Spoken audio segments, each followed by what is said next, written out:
it's hot out here. This day reminds me of a day when I was about like 14 or 15. See, in the summertime, I used to babysit my cousins down on like 20th in Pennsylvania, in that area where my mom and them grew up at.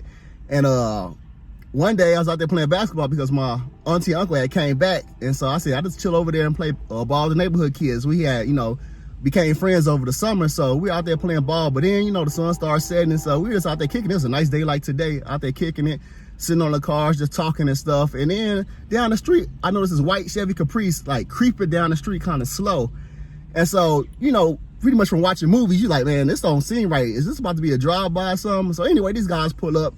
It's like 4 of them in the car. I think it was 4 of them in the car. And they asked me, am I such and such? I said, nah, man, I'm not even from around here. Next thing I know, they open up the door and I see a gun.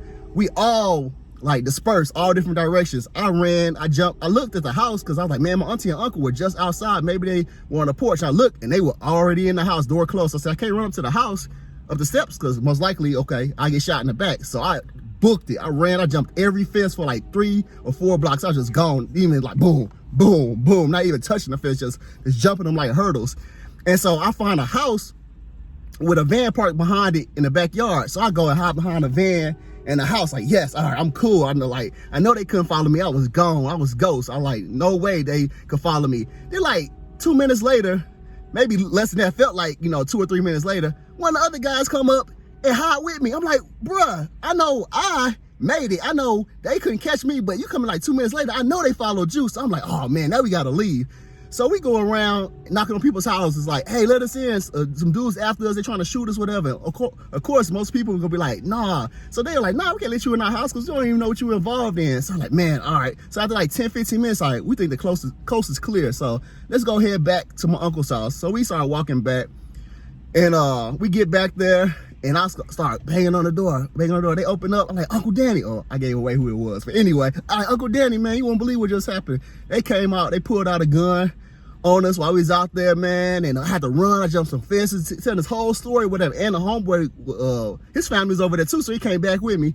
And we telling this whole story. He said, this one uncle say, well, they didn't shoot you, did they? So yeah, just like some of my mama would say. So I'm like, man, this is crazy. But like kids, you want to be down for the cause, And so the next morning, I had to babysit them again.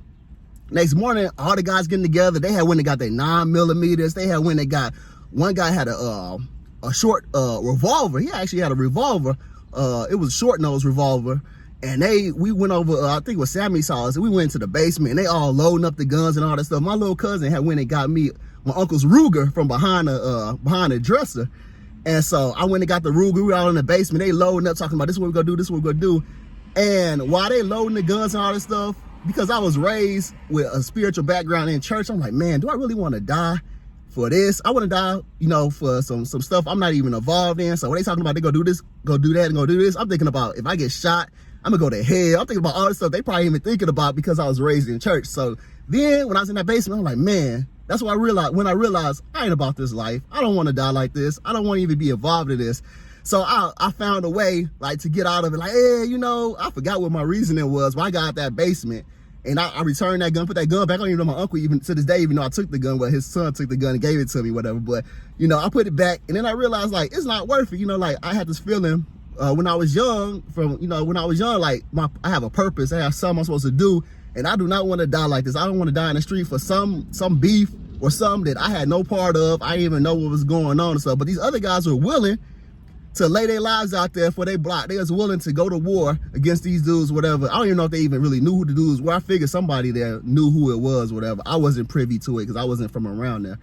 And so I was like, man, some people are willing to die for a cause, die for respect and all that stuff. And my question is, what are you willing to die for? I'm willing to lay my life down for Christ. I'm willing to lay down my life for my family, for those causes. But for causes that, are not dealing with the Lord and not dealing with other stuff, I'm not willing to lay my life down for those causes. So I just wanted to share that story. I thought about it today. It was hot. So it was like, I'm gonna share this story, whatever. So I hope y'all have a blessed Friday, a blessed weekend, and hope to see y'all Sunday. Peace.